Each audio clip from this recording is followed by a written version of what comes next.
MRI is with or without contrast, is the most powerful modality for assessing soft tissue structures.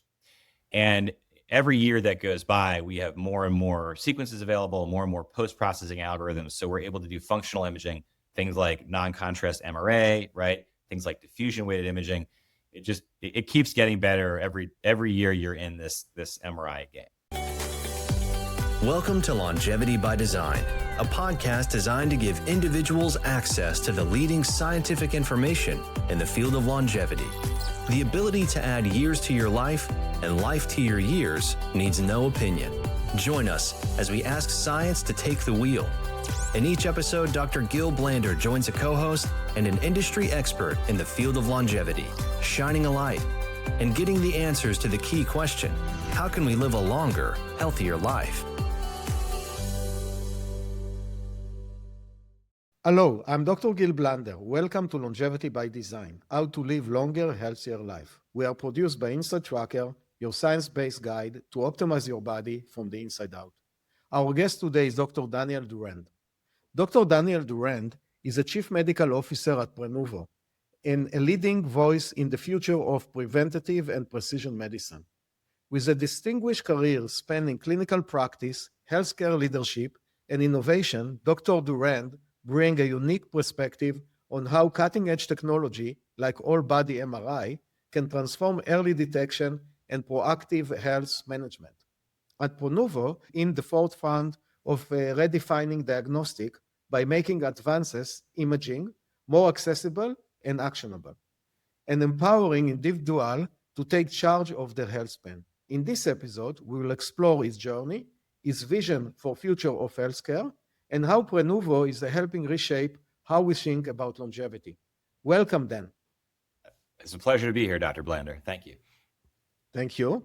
And I would love to start from the beginning. And usually my first question is, what inspired you to become a clinician or physician? But that's going back a serious period of time for me. I would say I always considered the sciences and the professions. So the things that I considered alongside being initially a practicing physician was I considered being a pure scientist, like a PhD. And I also considered actually being a lawyer because I had interest in policy, not just healthcare policy at that earlier point in my life, lots of different types of science-related policy.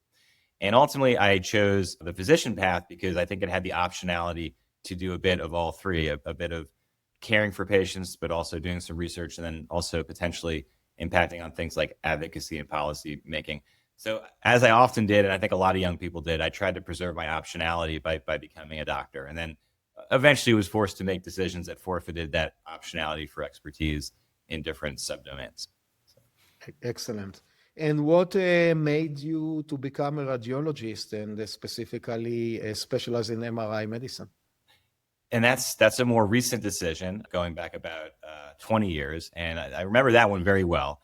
I felt as I was doing my rotations on the wards, and this is before the HITECH Act, so this is back when U.S. hospitals were still mostly on paper, I felt that at least on the training portion, which stretched out before me, 5 or 10 years in my future at that point as a senior medical student, I felt that it was highly inefficient to be in the paper and pencil world.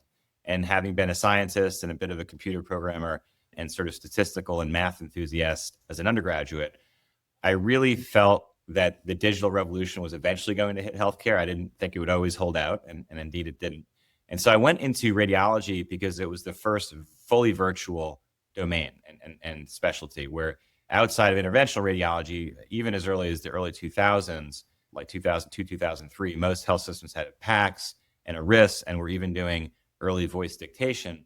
And so I saw the opportunity to not just be a very productive clinician, but also the digitization of our domain and what that would mean for things in the future. And I was thinking more about advanced analytics, maybe a little bit about computer vision. I certainly didn't have the foresight to have included things like LLMs or general AI or generative AI in my decision set, but it was sort of those types of efficiencies and those types of advances that I thought would come much more quickly within imaging and the rest of medicine.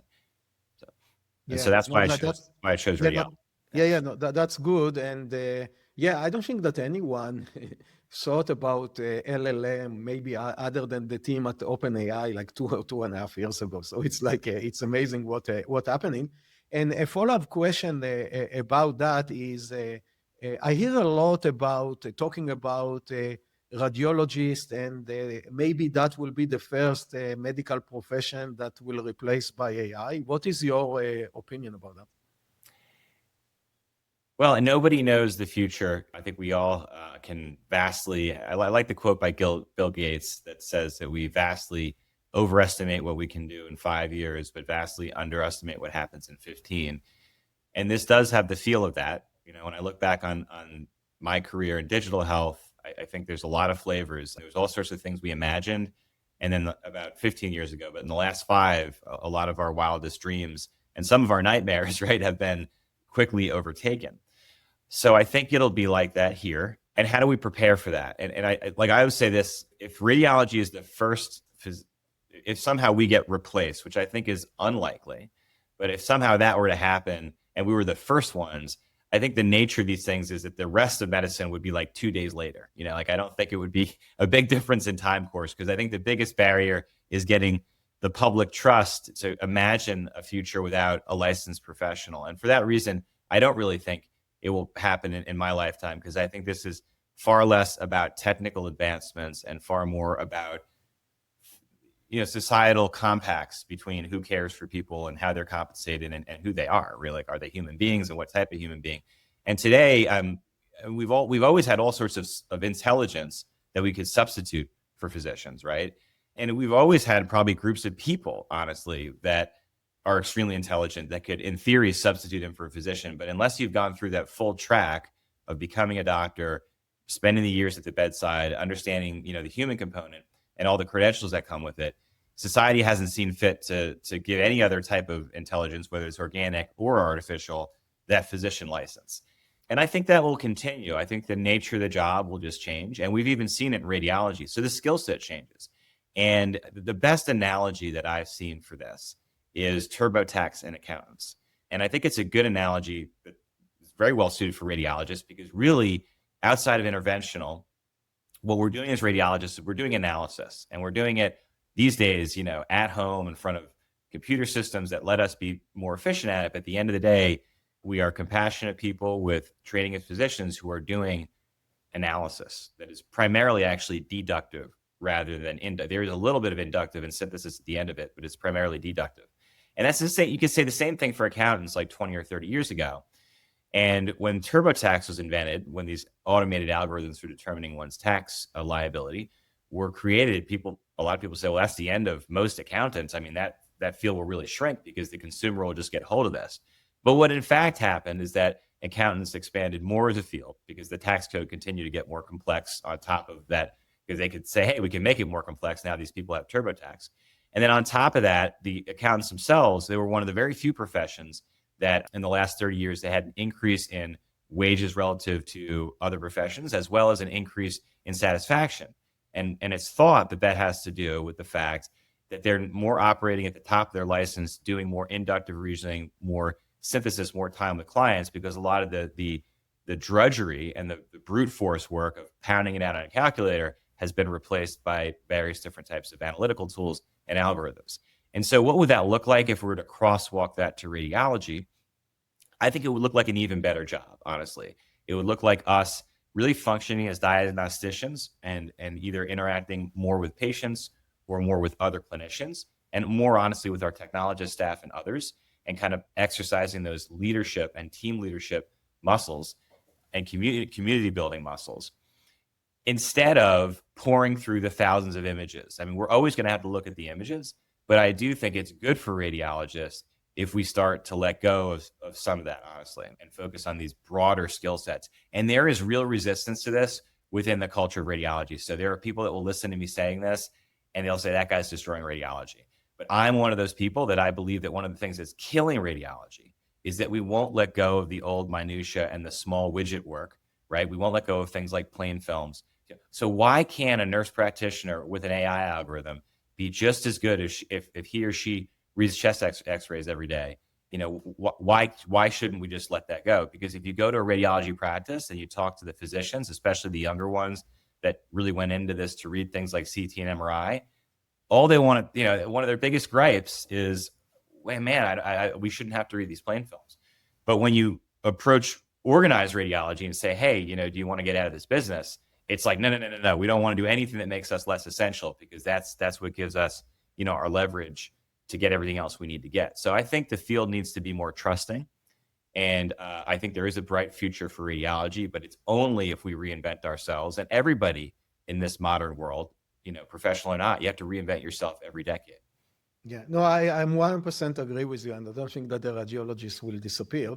They will change their job, and instead of doing all the routine and laborious work, as you said, looking at the X-ray, you will spend more quality time with the patient and more quality time with your peer physician, and basically help to take it to the next level. So instead of being so busy on looking at the X-ray, you can do that. Also, the AI will, I agree with you, it doesn't mean that the AI will be the end. You will become a reviewer instead of someone that found the issue. So AI still make mistakes, and the job of the clinician will be to review it. So 100% agree with you, and we'll see. I don't know, we'll see what the future will hold, but it's very unlikely for me that radiologists will disappear. That's how I see it. So you had a very unique career path spanning from Johns Hopkins, LifeBridge, Health, and now at Prenuvo. Can you give us a bit of flavor of your background and what drew you to focus on radiology, innovation, and early detection? Sure. I'll keep it as brief as I can. That my personal history keeps getting longer every year, by about 1 year.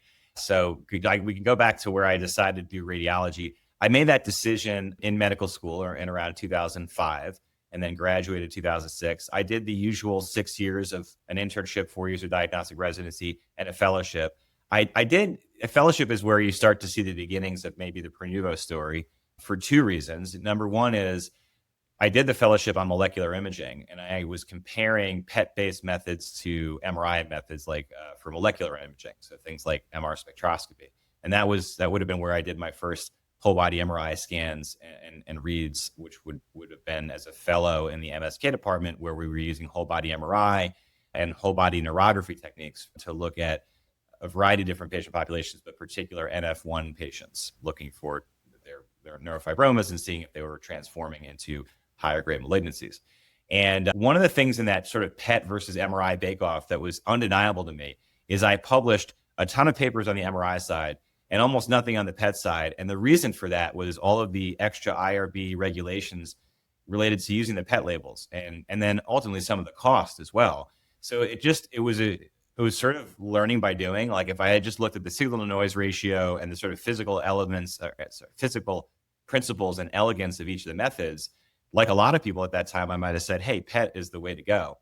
But as I learned more about, number one, radiation-induced carcinogenesis, right? And number two, as I learned more about just the practicality of how it is to operate when you have to deal with regulations, I pretty quickly came to the conclusion that MRI was a lot easier to work with. And that stuck with me. And because I wouldn't return back to that sort of Prenuvo path for a few more years. My story is going to be a little bit more circuitous than that. But it was pretty early on, like 2012, where I made the decision that MRI was the modality of the future.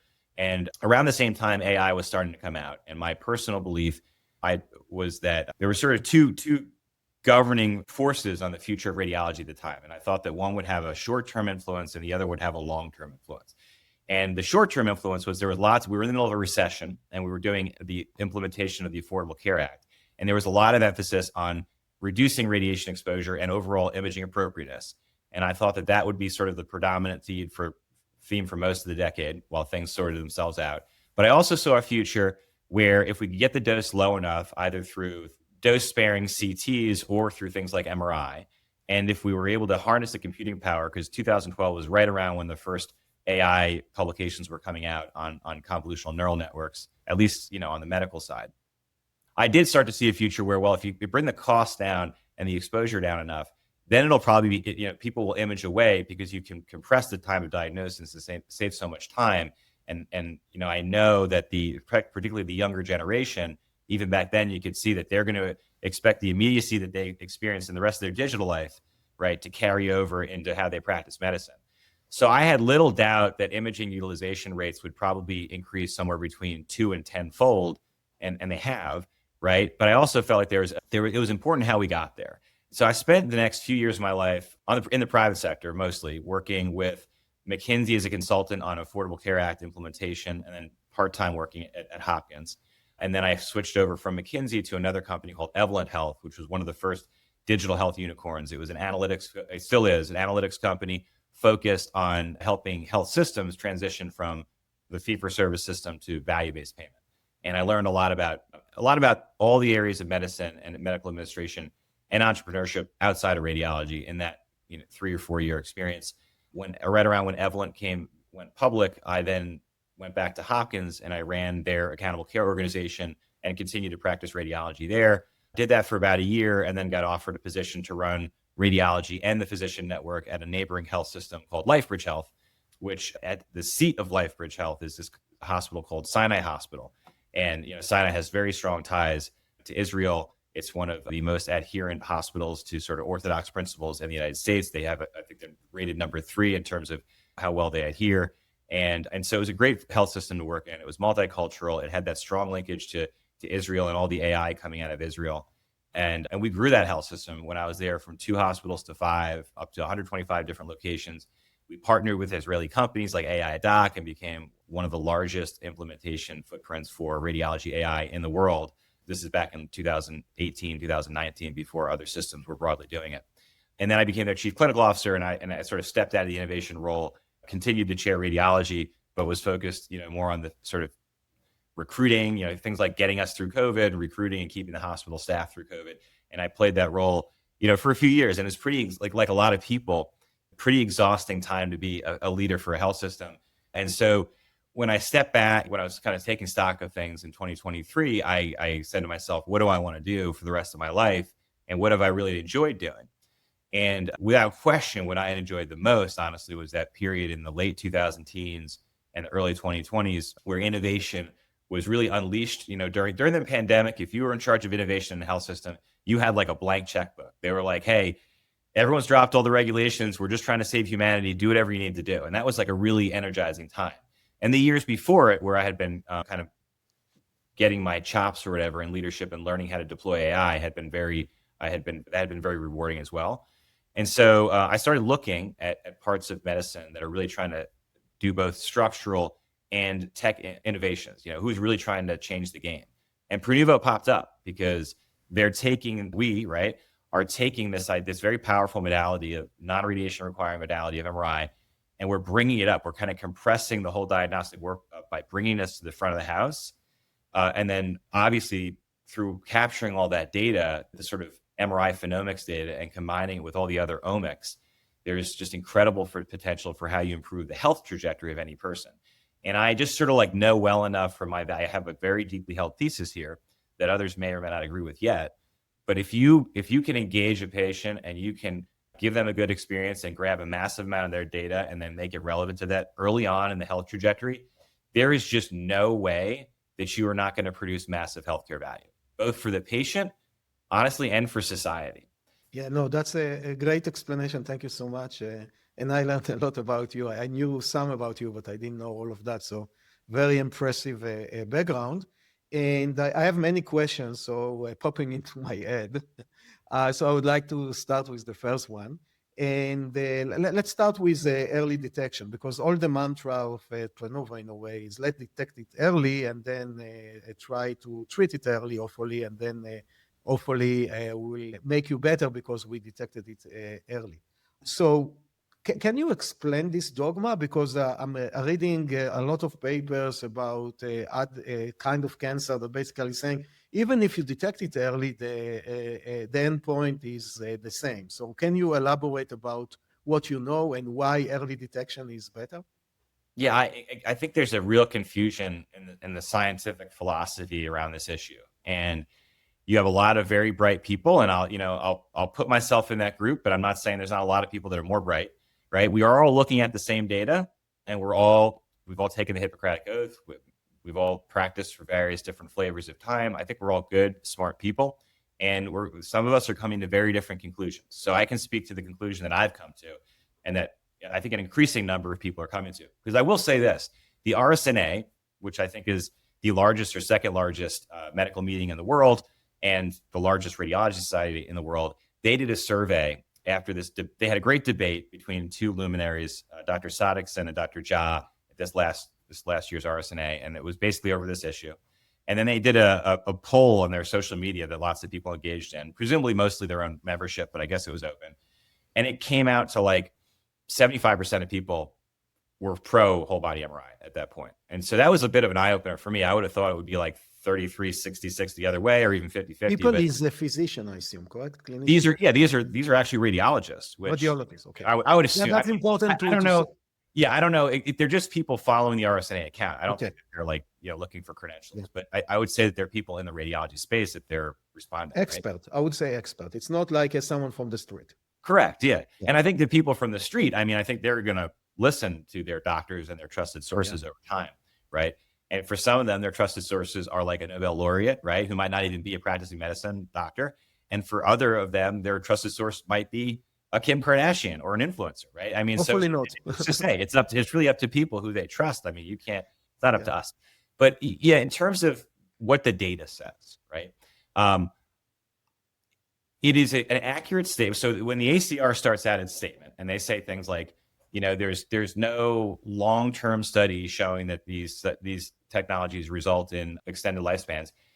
They're right, because doing a long-term study that it proves out a lifetime benefit in a normal risk population, it actually gets harder to do every decade. And the reason for that is people die at a lower frequency relative to the years they live every decade, because we're generally making people live longer in modern medicine over time. Yeah. It takes a super long period of time to prove out some of these ideas. What we do know, though, is if you look at other less fortunate populations that are higher risk, that for that reason, right, if they have a compressed, they have more deaths per year due to things like cancer. We know that in leave from any patients, there is a good non-randomized but prospectively controlled study with a fair amount of crossover, but that showed a compelling decrease in deaths in the surveilled population with whole body MRI annually versus those that didn't get it. Now, it was less than 200 patients in that study, and it wasn't randomized, and it was hard to control for crossover, but it was still such a compelling result that the NCCN incorporated that into the leave from any guidelines. And there are a number of other types of cancer predisposition syndromes where this is increasingly being recommended by the societies that focus on that. I don't think for any other subpopulation, I don't think the NCCN has officially recognized it yet. So there's good evidence in the high-risk population, right? And that wouldn't just be children. That would be young adults, or as long as we can get that population to live, hopefully just as long as the rest of us over time.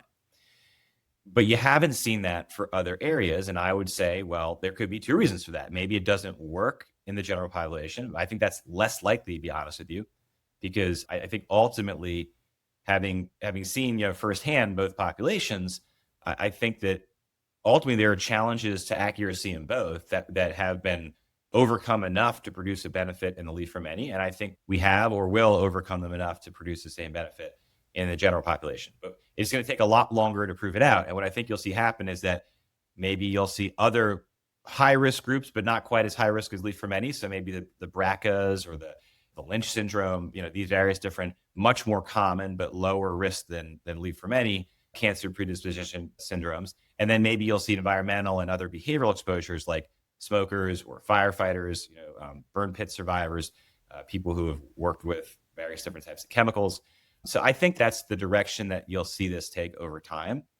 And I understand the ACR's position, which and I honestly wouldn't change it, right? Like, it's an informed consensus-based decision by non-conflicted people. And I think that it's an accurate assessment. So let's say for a second switch gears and talk for a second about a Prenuvo and the experience. So let's assume that me, Gil Blander, coming to one of your facilities. What is happening? What should I expect? What information you are providing after the scan? How long is the scan, and so on? Yeah, the scan currently, our kind of foundational whole body scan Currently, it takes about 40 minutes to 45 minutes in the actual magnet. We do about a block out like an hour so the patient isn't rushed and they have time to get on and off the magnet. And if they do the enhanced scan, which has some extra sequences for doing whole body composition and some extra neurological quantification sequences, that takes closer to an hour, and the blocks are about an hour and 15 minutes. What is the experience like? Well, it depends if someone gets referred by a physician or they're a returning patient or if they're a new patient. But generally speaking, they get their booking one way or the other. They answer some safety questions. They fill out a medical intake form so that we can assess the appropriateness of the exam, which I'll talk about in a moment. Assuming they're appropriate and they're safe for scanning, they come into the center at the chosen date. They would have fasted for 4 hours in order to improve the visualization of the GI tract, essentially. And they will once again go through the patient safety information with them to make sure that they're safe for an MRI. They go and they change into scrubs into their own changing room. They then are brought into the area. They are scanned with a metal detector and then put into the magnet. They can, when they're in the magnet, we have the best magnets in the world, right? They're research built to spec, but on top of that, we have a system where outside of zone 4, outside of the magnetic zone, we have like an LED TV that's quite large, projecting an image. And then we have a window. So you can actually see from the MRI zone into the non-MRI zone. And we have a system of mirrors that we put on the patient's head coil so that they're actually able to stream their favorite shows while they're in the magnet. Or if you're like me, you just kind of, I have an infant at home, so I'm always trying to get an extra hour of sleep. Then I can just like kind of close my eyes and listen to some classical music. But you can do either of those options, right? And it's a pretty wide bore magnet. So for 1.5T, I think it's about the best experience I've ever had. I've received a number of MRIs and been a test subject for a number of MRIs in my life, as you can imagine. So we get very, very high ratings in the magnet. We have very, very low, what we call claustrophobic out. Like every MRI practice has some number of patients that go in and are like, hey, I'm either not doing this or I got to come back at a different day. We have really, really low rates of that. And that we're in the process of writing up for publication, because I think we just have so many interventions that in the way we do this that we've really eased the anxiety during the experience tremendously. So then the patient's done. They can then go back out to our snack bar now that they're not fasting anymore. We have really good healthy snacks for them. They're welcome to be in our center for as long as they want or need. After that, most people will kind of hang around for about an hour or so and then go home. And then they're going to be waiting for results within the United States. Usually these days we're getting back to the patients within a week. If we find an urgent finding, either something the technologist sees that's serious or something that when the radiologist does their read that they're concerned about, there will be a notification directly to the patient. That happens about, I would say, 5% of the time. And then the rest of the time, they will get a notification that the results are ready. The information gets pushed to the application, and then they get the chance to schedule a follow-up explanatory session with a licensed provider that is typically a nurse practitioner, but sometimes a preventative medicine MD. And that's really the end of the formal patient pathway. They are always welcome to come. First of all, we want them to come back annually because we consider this for the vast majority of patients to be like an annual virtual physical. But if they have questions at any point, they can always call back in and kind of reconsult us. That happens, I would say, increasingly because we just have a ton of people, and as they get farther out on it, maybe they develop pain a few months later, and they're like, hey, how did my knee look a few months ago? Or how did my spleen look a few months ago? So we get a fair amount of that, and we're always happy to take those calls. But the real thing we're trying to do at that end of that is explain in that patient consultation is explain the relevance of this data that we've obtained and any diagnostic information that's in it to them, and then connect them back, to a primary care doctor, typically, for them to optimize their health. Because if they had no findings at all, which is pretty rare, right?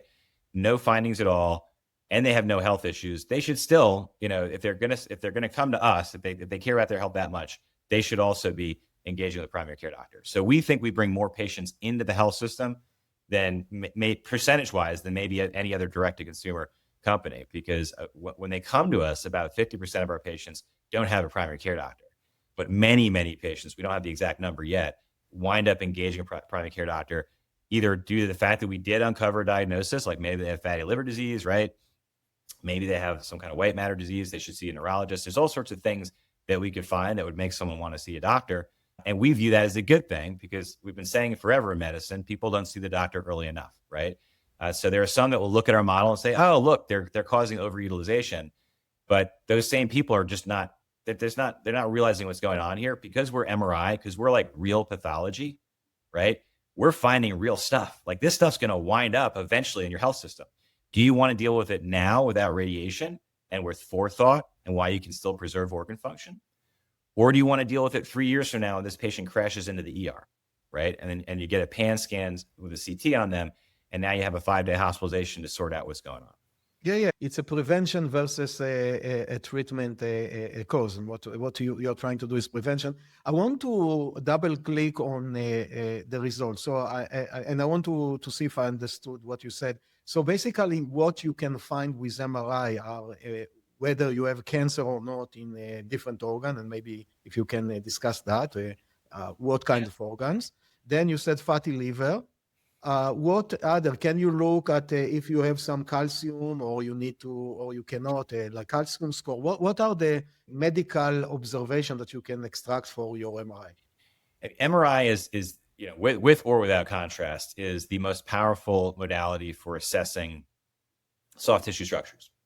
And every year that goes by, we have more and more sequences available, more and more post-processing algorithms. So we're able to do functional imaging, things like non-contrast MRA, right? Things like diffusion-weighted imaging. It keeps getting better every year you're in this MRI game. And essentially, almost every disease eventually will have a soft tissue manifestation, right? So I know we talk about having 500 conditions. It's actually well above that in terms of we could probably diagnose technically just by MRI more than 500 different types of cancer, because there's like hundreds of types of cancer, and almost all of them, except for the blood cancers, involve a soft tissue mass at some point. Mm-hmm. So most of what we're doing, honestly, when we're looking at MRI scan with Prenuvo, is through lots of different weightings that we keep on updating every year and making them state of the art. We're making sure that for every organ possible, as much as possible, we can distinguish normal from abnormal structure. And in that abnormal bucket, there's a subset of things that could be cancer, right? Every single one of those is going to need a follow-up diagnostic MRI, typically with contrast, but definitely with a higher field of view to better understand what we're looking at. In some cases, like I would say pretty rare, but within the lungs, right, it might be better to go get a follow-up low-dose CT, right? But that's sort of at the discretion of the referring provider and the patient. But generally speaking, our referral pathway is, okay, if this might be a cancer, first of all, we're going to risk stratify it, which I'll talk about in a second. And second of all, the next test is usually an MRI, and then there'll be some downstream workup that might include biopsy. So what do we know about this paradigm? Number one is we're not diagnosing, right? In this sense, we're detecting. There's a difference, because diagnosis would be like, really in cancer requires pathology for almost all cancers.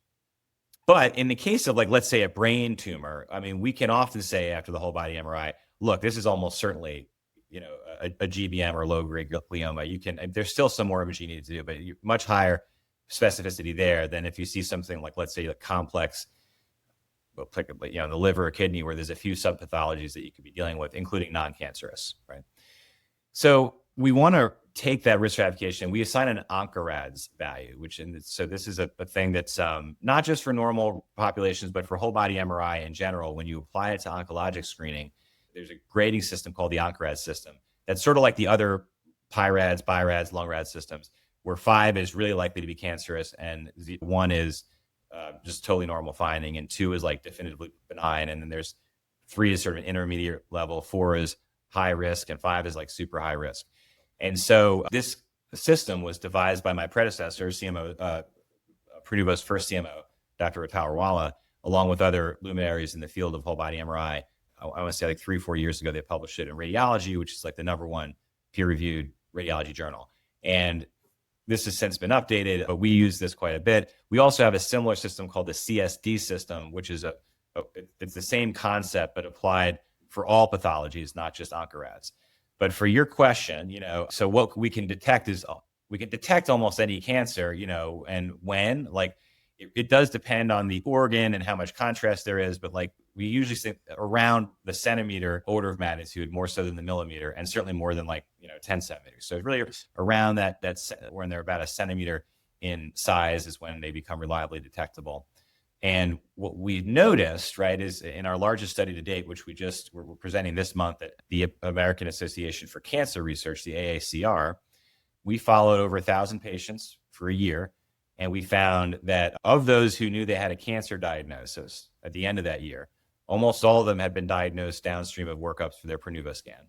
There were only 2 patients of over 1,000 that had a clean Prenuvo scan and then subsequently wound up having cancer.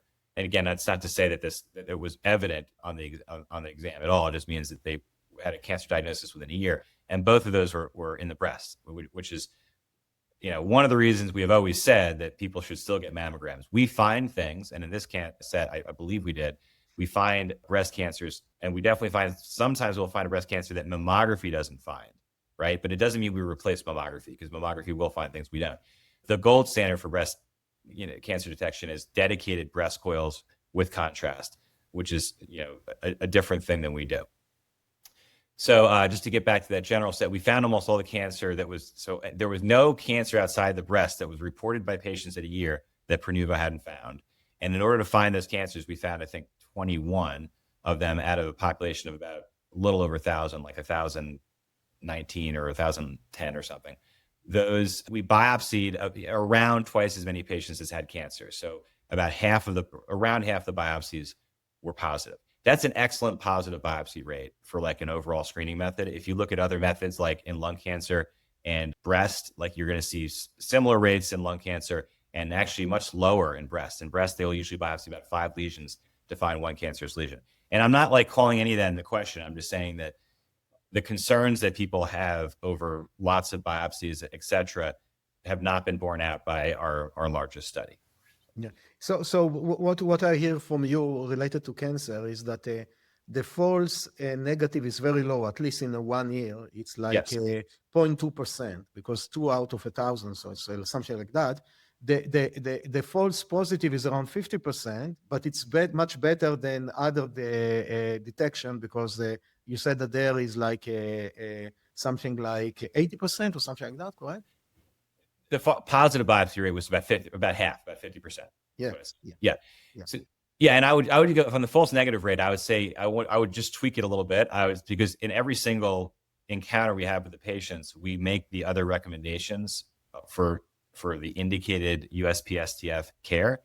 So in both, so I would say that the negative predictive value of a Prenuvo scan plus doing the follow-up that Prenuvo recommends, right, which would have been the mammogram, the negative predictive value is actually 0 for that, right? And this is our recommended thing is Prenuvo, not by itself, right? Prenuvo plus primary care plus your USPTF guidelines.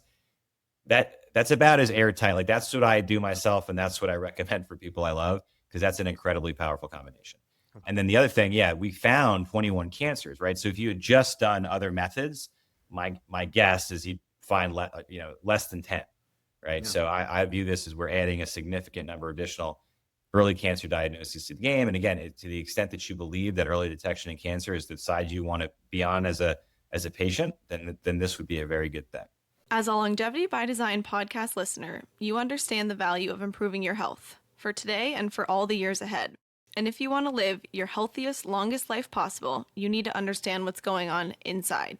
At Inside Tracker, we take a personalized approach to health span optimization that eliminates guesswork from your wellness plan. Inside Tracker analyzes blood biomarker and DNA data, along with physiomarker data from fitness trackers like Oura Ring, to deliver personalized food, supplement, lifestyle, and exercise recommendations that allow you to take control and improve your health span. And for a limited time, Longevity by Design listeners can get 20% off at the Inside Tracker store. So if you're ready to receive a personal health analysis and data-driven wellness plan to optimize your body for the long haul, then it's time to start inside. Visit insidetracker.com/podcast to get started today. That's insidetracker.com/podcast to get started today. Yeah, and there is another technology that coming right now for early detection. That's a liquid biopsy. So how would you compare the MRI, early MRI scanning or all body MRI versus liquid biopsy? Which is a more promising? Should our listener do both? So one of them, or 1 year MRI, 1 year liquid biopsy? What is your take on that? I think they're extremely complementary. So before I compare and contrast, like in detail, I just say the most important thing for people to remember is I think they're very complementary, and we don't know if they should be simultaneously or alternated yet. But I think they're both the two most promising things, without question, for how we're going to honestly, I won't say cure cancer, but like really continue to improve cancer outcomes. I think these two things are necessary but not sufficient. We need then very good cures, but these two things on the diagnostic side are the most exciting two things, in my opinion.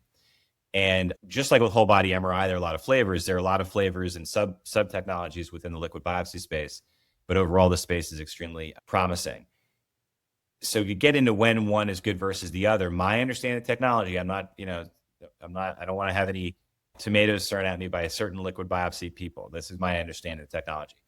Because it's a liquid biopsy and it really is taken from the blood, they certainly outperform us on leukemia and lymphoma, which are two areas that have a lot of mimics in imaging. Like we definitely diagnose both of those, but I would say that a liquid biopsy is better for leukemia and lymphoma for those two specific ones. But that's not most cancers. And so most cancers are glandular. And my understanding is that for those deep tissue cancers that are beginning as sort of small islands of cells within a gland, and hopefully like getting to 1 centimeter without getting metastatic, because they're not metastatic, right? They're not shedding much DNA into the bloodstream.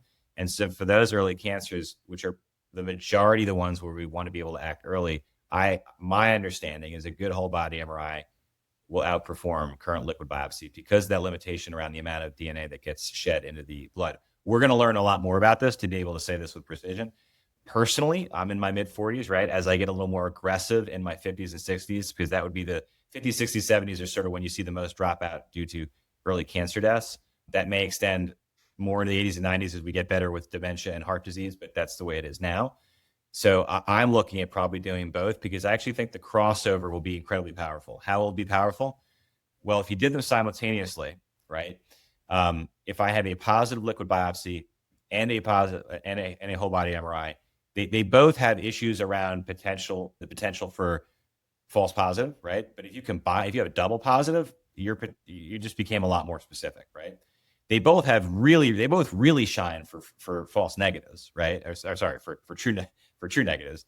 And so like for true negatives, if you had a negative, I mean, like, I just think that that's like a really high level of peace of mind. Like that goes from the maybe 1 in 1,000 chance, right, to the 1 in 10,000 chance, perhaps. We got to work it out mathematically. And the reason they're not correlated methods, right? So what I love about this is there are two different ways of thinking about cancer biology and doing analysis through totally like, it's like convergent evolution, right? Like you're going from the molecular, right, on the DNA side, and you're looking at the signal coming out of the body and the structural, right? And then when you marry them up, so those joint positives and joint negatives could have incredible value. What is not clear to me yet, right, and has to be worked through is what do you do with mixed results, right? Positive liquid biopsy, negative whole body MRI. Pretty common scenario as I understand it, okay? Negative or positive whole body MRI, negative liquid biopsy. And I could come up, like I could pontificate on this, but honestly, these are things that this is the type of stuff academic researchers should be doing. Like rather than trying to block both fields and talk about therapeutic nihilism, which is what a lot of them are doing, this would be a great thing for the NIH to be funding, right? Which is how do we look at the combination of structural information and molecular? Yeah. I think that first we need to incorporate it into the standard of care, which is still far away. But yeah, that's a different discussion. A few more follow-up questions about that. So today, the guideline for the US population, at least, is start doing colonoscopy at the age of 45 and do it every few years, depending on the result of the first one. Do you think that if someone is doing a full body MRI, should skip the colonoscopy or should do both? They should do both for sure. And they should do the colonoscopy with their first healthcare dollar before they come to us, right? Okay. So without question, I mean, all these USPSTF guidelines, there aren't enough of them, right? And I don't think they're precise enough because they sort of use the blunt instrument of just age and gender without a lot of, sometimes there's some familial or risk or exposure, things like smoking, but there's just not enough precision in these guidelines, I think, for them to be, I'm just not proud of them, like, just yet. But that being said, they should be followed where you have that A-level evidence and perhaps a bit beyond, honestly. Yeah. So the B and the C as well. So people come to me and they say, similar question, like, that's an easy one. Get the colonoscopy, right? Okay. And the reason is, number one, We can certainly see colon cancers, but the lumen there are limitations to MRI where you have these air soft tissue interfaces. So it's probably a part of our scan that's not quite as good as like the intraorganal parts, like the brain, the spine, the liver, like where you have a largely water-containing organs surrounded by largely water-containing or some, or even just fat-containing substances. But when you go from mostly water-containing wall of the intestine to the air, you get some loss of resolution, some artifact at that interface. In all forms of imaging, but definitely in MRI. So we definitely tell patients that we have in those luminal spaces, we have somewhat limited detection versus the other spaces. And look, if somebody is just for whatever reason cannot get a colonoscopy, I'd say there's two things, right? Like they can get a CT colonoscopy is one thing they could also get. I'm not too familiar, honestly, with how it compares these days. If you were to do that every 5 years, it's a fair amount of radiation, right? But there's more evidence for that than for us just doing the colon. What we are is we're a way to look at all the organs at once. We can kind of back up the screening you've had of these other areas because, stuff happens. You get a colonoscopy, they don't always get all the way through the colon. They don't always see the whole cecum. There's all sorts of things that can happen. So we're a nice backup for the breast. If you're a smoker, the lungs. If you're, an average risk person, age 45 or up, the colon. But we aren't the primary method to be used in those areas. We've never represented otherwise. So what you are saying basically, the more the merrier. Do the colonoscopy, add for that the full body MRI, and if you want to do liquid biopsy, that's even better. One question about the risk. So what are the risks of a person doing a full body MRI? Like what are the risk of I don't know, maybe there are some radiation there or other effect or the magnet effect of on the body. And more than that, what is the effect if someone will do it every year?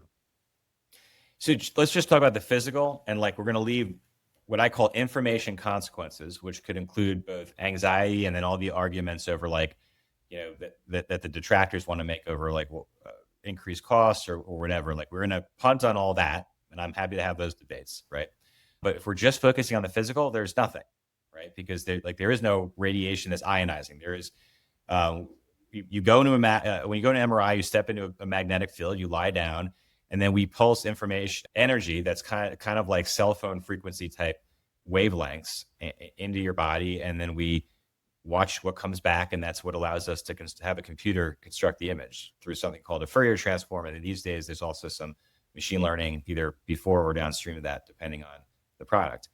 So to answer your question, I mean, you can get as far as we know, there are no cancer-causing impact. There is no ionizing radiation. So the type of radiation you get in an X-ray or a CT scan is those photons have a small enough wavelength and a high enough energy state that they can actually create a free radical, right? They can dislodge an electron, create a free radical, which then can modify your DNA and cause either the final hit that becomes cancer or the beginnings of a hit that becomes cancer 5 or 10 or 20 years later.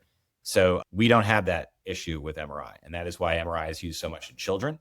That's actually why it was used in the leave from any population that has because they have issues with being able to repair their DNA, which is what underlies their cancer predisposition. So when they were thinking about how to screen those people, they really focused primarily on, they didn't think about really CT at all. They thought about what you usually use in younger people, which is ultrasound or MRI.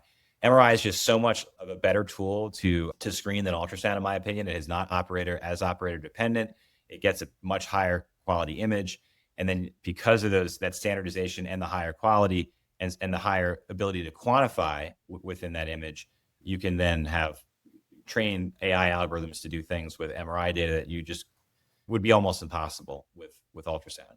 So that's why we chose it. And people can get as many MRIs, whether they're with us or others, as they want or need, and there are no known cancer or other physical issues. The only thing I've ever heard of is if you go to a super strong magnet like 7 Tesla, which is not what we use, and almost no one uses this. It's very expensive. Some people can become dizzy in those magnets. I've heard that. And obviously, if you have a non-MRI compatible device or certain types of tattoos and things like that, then MRI, could hurt you, but we screen for those things, as do all MRI providers. So if you don't have a safety contraindication, there is no physical downside to getting an MRI. Great. And you alluded to that briefly a few minutes ago, But what is the effect on the healthcare system? Because I hear it a lot about, those companies are doing the scans and finding issue, and then they're throwing it on us, on the healthcare system, to spend a lot of money to prove that it's wrong. So what is your response to that?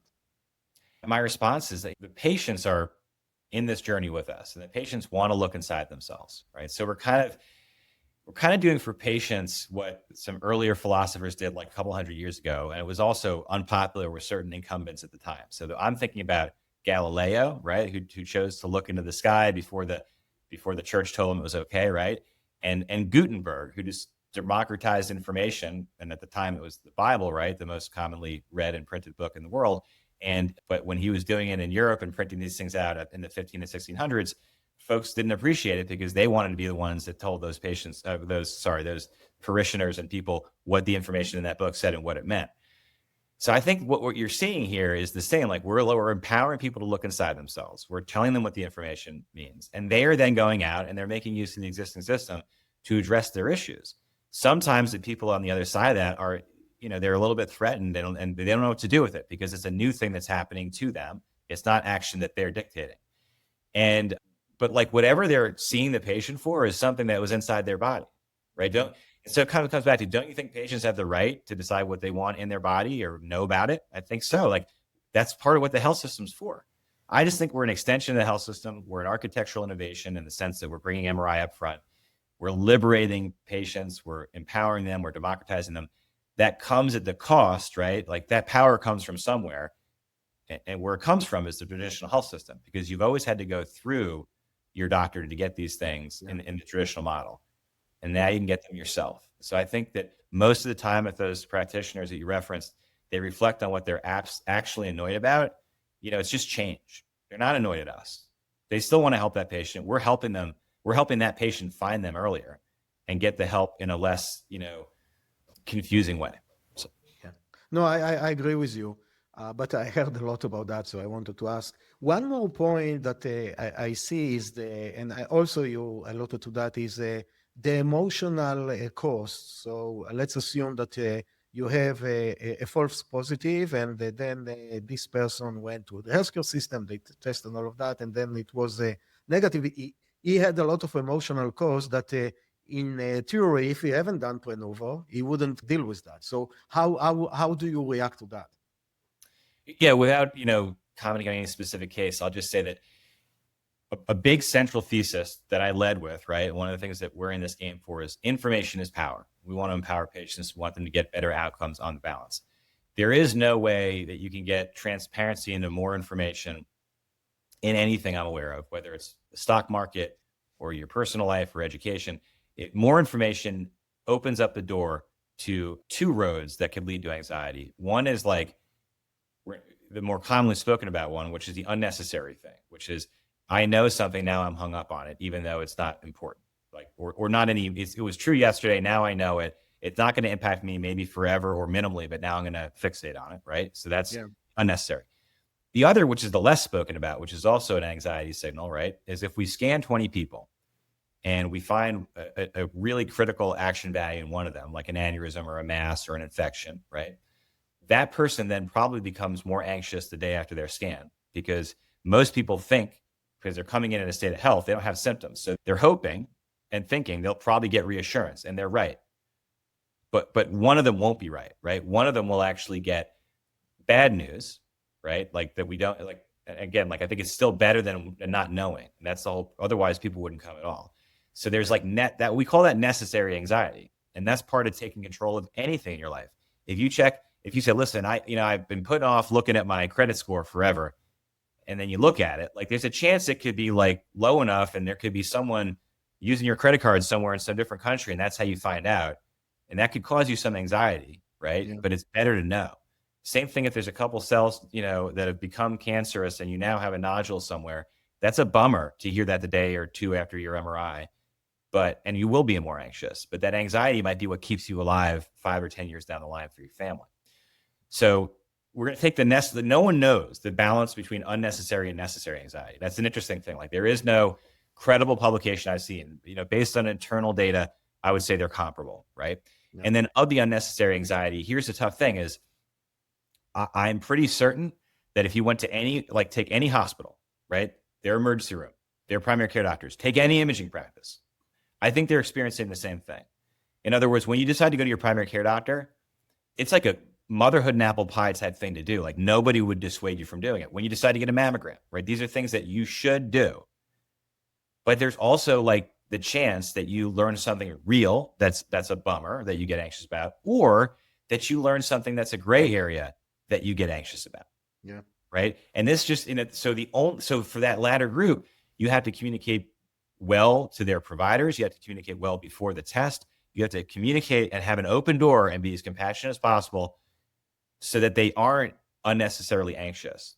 But different people assign different value to different things in life, and there is no way to prevent, I don't believe in healthcare, the unnecessary anxiety component while still having people in care. I think every type of indicated care does it. And I reject the criticism that because we may cause some of that as well, that somehow we shouldn't exist. And what is the best way to prepare them to that? Do you have a specific protocol or a specific onboarding that explain to your clients that basically you might, as you said, 1 in 20 will find something, so just be ready for that? Or how do you prepare them for the test emotionally? Yeah, well, so this is dealt with primarily in the interaction they have when they get the explanation of their results. I mean, it's also dealt with a bit in the information that they get when they fill out the medical intake form. There's also a consent that kind of goes into this. It's all in there, right? But as in most parts of healthcare, as people go through a journey, like they don't always retain everything, And so where this really gets driven home is in something that we do that I don't think any other radiology practice really does that I'm aware of. I mean, not as consistently as we do. So like every single patient has the opportunity to go through the results with a licensed practitioner, and most do. And is that true of mammography practices, right? Like, I mean, it is out of the millions of mammograms that are done this year, how often has someone from that practice, like the radiology practice or department, reached out to someone with a normal mammogram and walked them through it? Like it's just, you get like a number and a letter, and that's fine. Like they're doing what they They're busy. Yeah. They need to treat the mass. You don't treat the mass. That's why. Yeah. Exactly. So, but I'm just saying, like, this is like imaging 2.0, 3.0. And it's also like a great little hidden secret within Prenuvo is that most people don't know that we do this.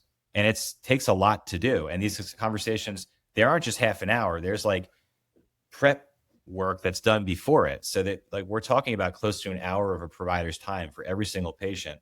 And then they also get the information in their app, which is like a very unique reporting tool that translates all this according to all these internal algorithms we have to go from the read to what the patient sees, and it puts it in color coded language that's visually explained to them. So they get that preamble when they're coming in about what the limitations are. I think where it really gets reinforced, though, is in the app, the full half-hour consult that they have.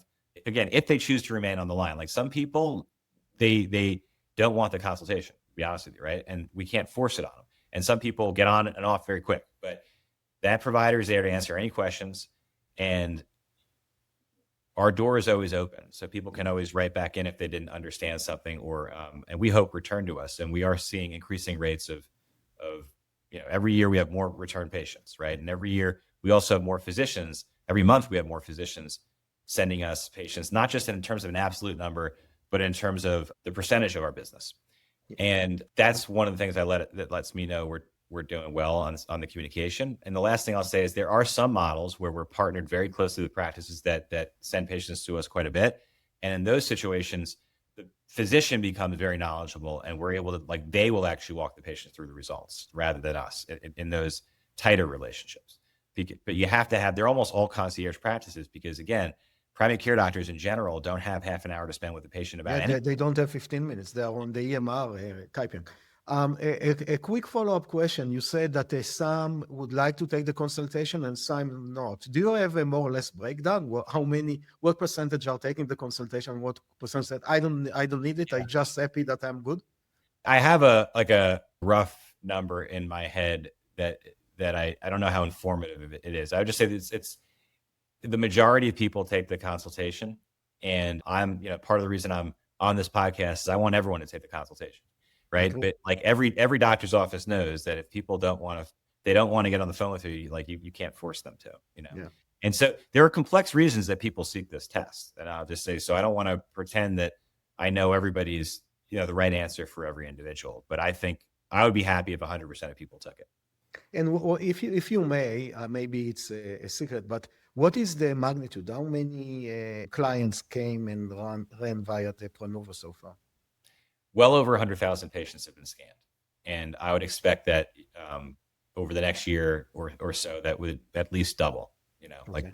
we have a large, we have a large data set, and we have a really, really engaged customer base that is returning. And we have a lot of folks that are seeking us out for the first time. Because we're opening a lot of new centers, I would say that the new direct-to-consumer customer remains our most common customer, but we're quickly getting to where physician referrals and returning customers, are very, very common as well.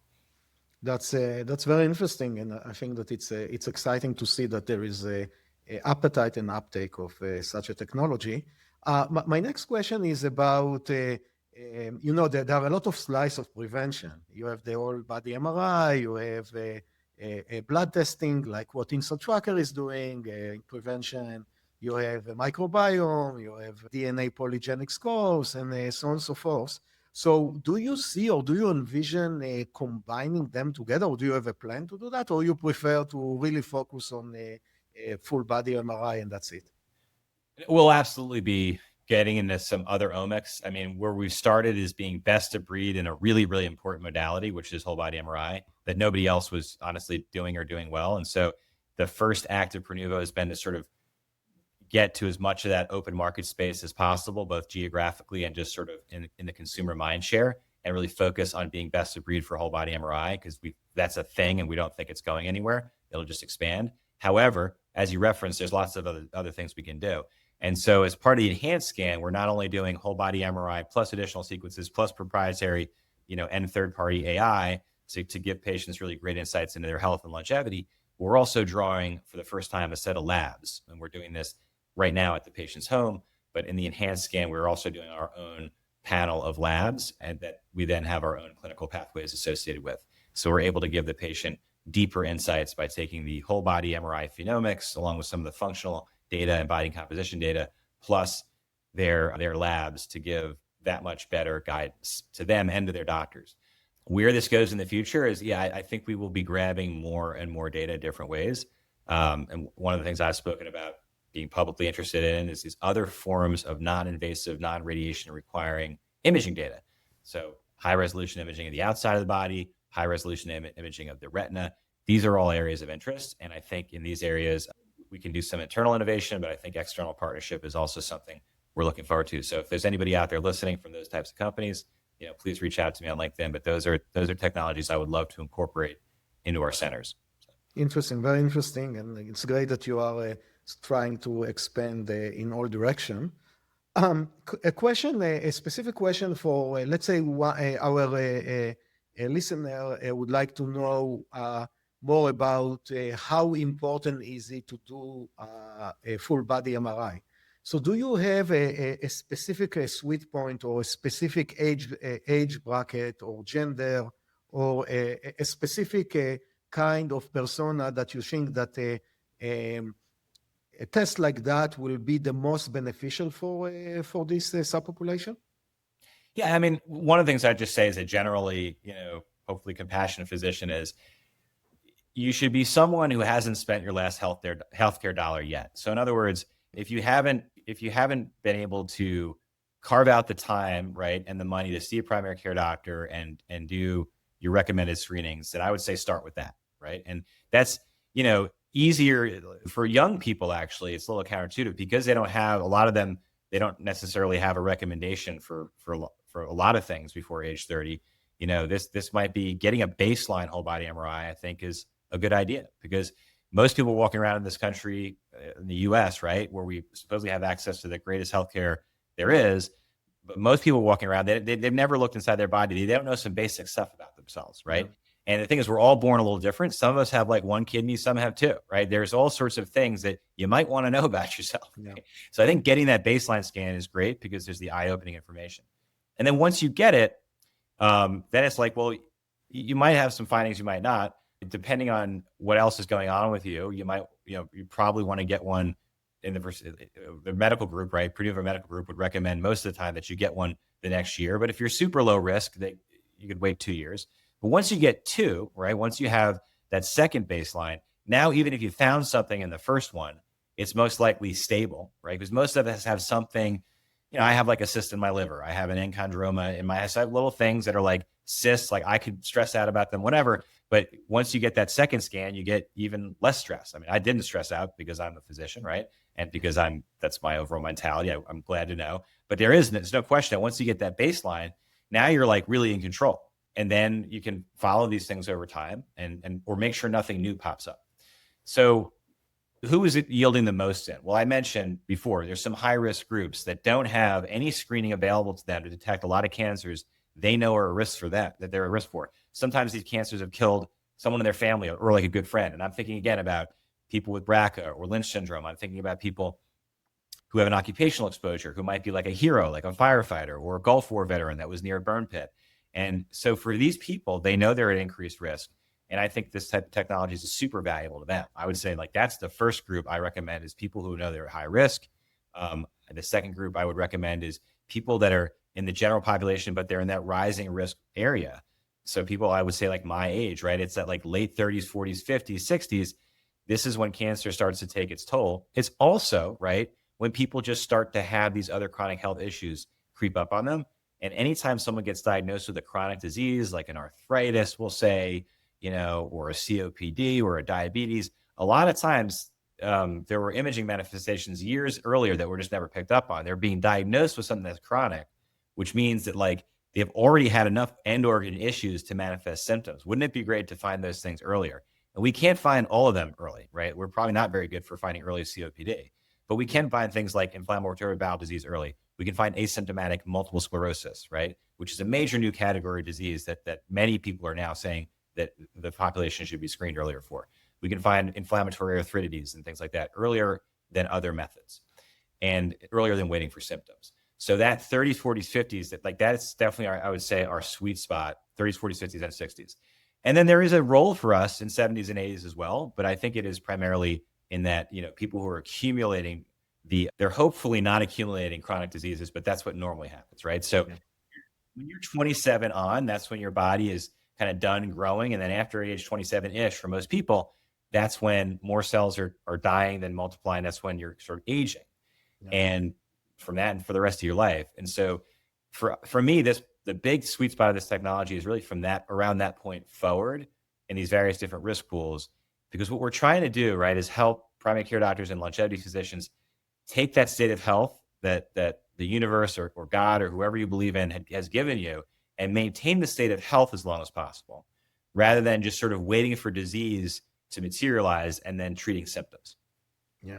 No, I agree with you. And one anecdote, I remember when me and my wife were in our late 20s, she came to me and said, "Oh, I have this nimble on my face." And I told her, "Listen, this is the best that you look in your life." And from then on, it's gone. So it was, maybe it was very harsh, but that's the reality. We are declining with time. And our job is to try to delay it as long as we can. And early detection is a great tool to do that. So definitely I'm with you on that.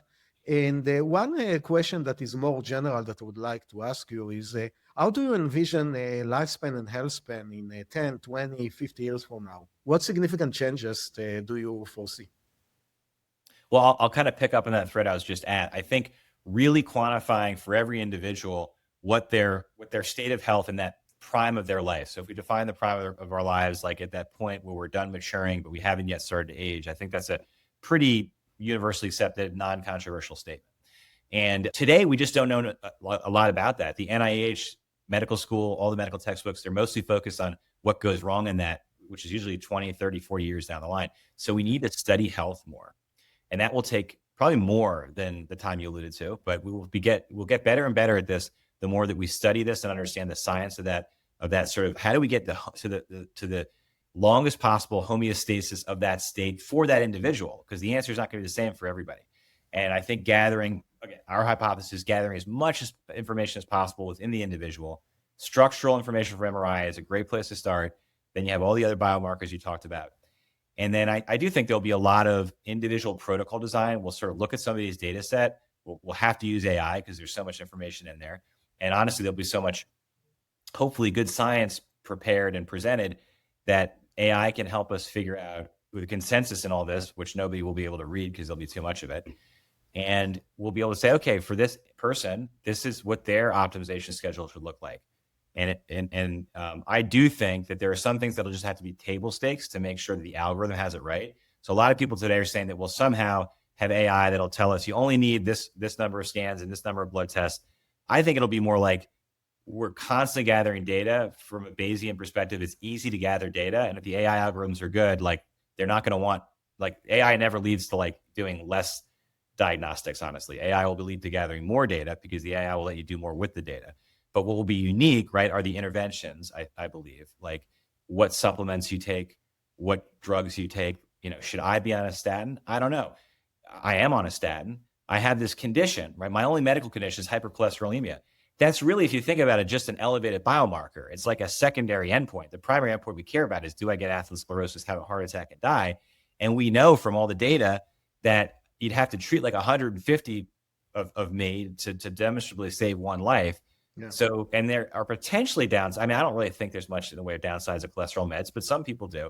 And so it's a chemical. I'm just choosing put in myself for pretty blunt instrument type reasons. Like I would love it if I knew for certain, like, no, Dan, you're going to definitely get a benefit from this, you know? And so that, I think if we gather more information and we have more data over time, AI will do that. We'll all be on not just the medicine that Dan takes to treat the cholesterol when it's elevated, but like, hopefully Dan would know, just based on his genetic makeup and what he chooses to eat, you know, what supplements he should be on early on, so the cholesterol never even gets high enough, right? Yeah. And maybe it's at like 50, the LDL is at 50 my whole life under this regimen. And then you kind of extrapolate that to every organ system. Yeah. So what you're saying, the future world is a very personalized, laser focus intervention recommendation for you, for drug, for supplements, for food, for exercise, which makes a lot of sense to me. And the gym is the new hospital, like that, you know, because we're bringing this all forward, like the things that we call health clubs, like that's where we're playing out the majority of our optimization anyway, I would argue. But that, like that sort of exercise, meditation, you know, all the wellness activities that we pack into these facilities, those, I think you will see a wedding of medical healthcare organizations and all the fitness and lifestyle organizations that have been out there in the community for years. I think they'll start to come together in very powerful ways. Yeah, absolutely. I agree with you about the gym. It's underrated, and every listener here, if you can, go to the gym and exercise. And that's drive me to my last question. What is your top tip for health span and longevity? My top tip is gather information, right? Information is power. Information could be information about yourself, or it could be information about who to listen to, right? So I think it is devoting time in your life when you decide you want to get on top of this to learning as much information as you can, including information about yourself. I think that's the safest place for everyone to start, right? Mm-hmm. So I could also say things about like get as much sleep as possible, optimize your lean body mass, but I'm not going to say that because they'll learn that when they get the information. Yeah. But they also want to get a whole body MRI so they know what's inside of themselves. Yeah. So basically what you're saying, get a baseline as early as possible about everything, and then you will see what happened with your body, with the aging process, and based on that, you can know what are the best intervention. Makes a lot of sense. Thank you so much, Dr. Durand. We look forward to explore the research in the field of longevity each month with you and the other leading scientists. For more information, please go to www.instatracker.com/podcast. Again, thank you so much. Thank you, Dr. Blander. It's a pleasure. Thanks for listening to Longevity by Design. Please subscribe to this podcast on Apple, Spotify, or YouTube.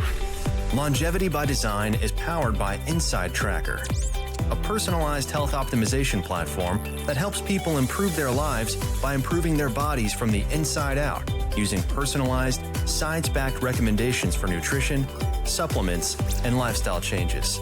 To learn more, visit insidetracker.com/podcast.